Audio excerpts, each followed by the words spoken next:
पिस accord खालामबाय बेखौथ' हगारनांगौ बेसेबां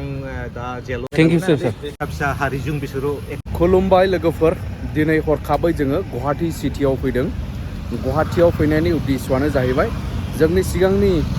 एनडिएफबि आफादखौ दसे समब्लाबो दैदेनबोनाय सार आइके संबिजित बिथांखौ जों लोगो हमनो फैदों गुवाहाटीयाव जोङो फैदों आरो बेवहाय गारियाव दङ एनिथिं एमजे जों ज' दाखालिनो दंबाय थायो एनिथिं एमजे दं देरहासार इस्लारि दं गारियाव दंजोबो बिसोर ओंखाराखिसै बेलाय हनै आदा अनसुला दैमारिबो दं हनै बेबायदि आरो दा दसे समावहाय माने दसे उनावनो माने आके संबिजित सारा फैगासिनो दङ जोंखौहाय नैबे जायगायावहाय 10 मिनिटसो नेथ'बावनो थिनदों बेनिखायनो जों नेगासिनो दं आरो एसे जायगायावहाय बिराद बिजि जायो नै गुवाहाटीया दाबायदियाव माने जायफ्रा गुवाहाटीयाव थायो मिथिखागोन गारियानो गारि नन स्टप सिटि जाहैबाय माथो होनबावनाय ओमफ्राय जों आरो गामियाव थाग्रा मानसिफोरा एसे साइलेन्टआव थानायनि दा ओमफ्राय बिदियाव बिराद दावराव मोनफैलायलाङो जोङो गुवाहाटीयावबो गामसाजोंसो फैखादों जाहैबाय आदा फ्रि लोगो मोनबाय दा ओइलाय सारमोना बैयाव दं आरो ना मोनसे हस्पिटाल खाथियाव आरो आंबो एक्जेक्टलि मिथिया लोगो मोनफैबाय जोङो सारमोनखौ नै सारखौहाय आच्चा सार बै समावहाय बर' हारिनि मोनसे हानजाखौ दैदेननानै फैनानै दाथ' बै हानजाया एकर्ड खालामबाय दा एकर्ड खालामनानै दा जि थासारियाव दं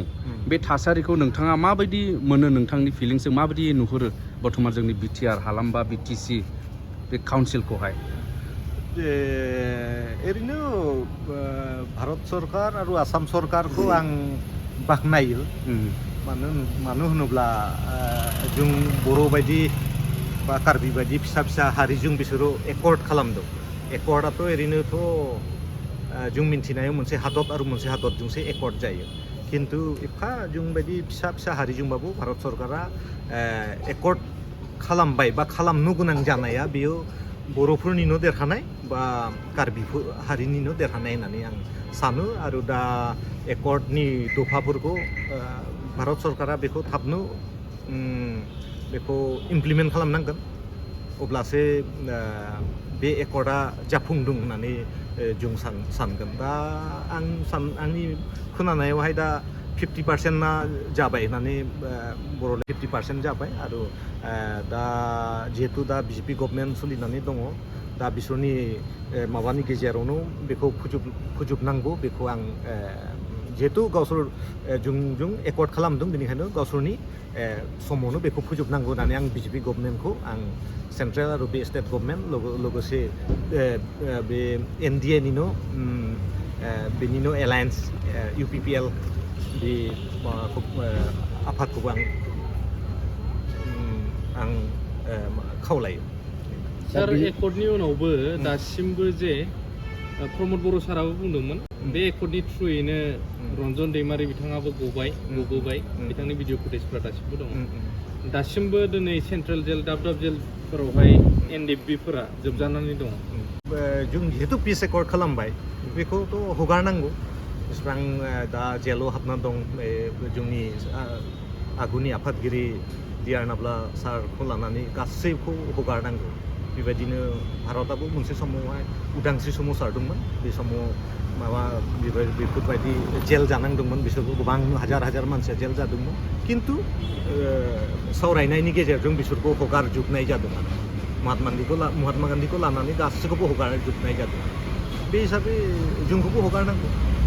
जिहेतु पिस एकर्ड खालामबाय होमबालाय जुदि जोंखौ जेलाव दोनबाय थायोब्लाथ' पिस एकर्डनि जेबो मिनिंआनो गैया बेयाव माबा गुदुं सावरायनायनि खुनु मिनिं गैया आरो आंनि बायदिबा बेनिखायनो थाबनो हगारनांगौ बांद्राय बेफोरबायदि माबा मोनसे गभार्नमेन्टनि रेड टेप होनो जायखौ ना माबा बे फोलावनाय बे नितिखौ नागारनानै थाबनो हगारनांगौ आरो बेखौ आं खावलायो आंनिफ्राय जाबाय दे सार गोजोन्थों सार औ दे thank you sir thank you sir thank you sir next time मोजां रायज्लायगोन औ दे सार दे जागोन दे माने बर्थमान सारा बिराद बिजिनो आसामलि सोलिगासिनो दङ दा बेनिखाय बांद्राय सम होनो हायाखिसै सारा अब्लाबो नोंथांमोना खोनाबाय खौसेथिनि बेलायाव बा जोबथेसालियाव थानाय सुबुंफोरनि थाखाय मा खोथा बुंखो नोंथांमोनाबो खोनाबाय बेनोसै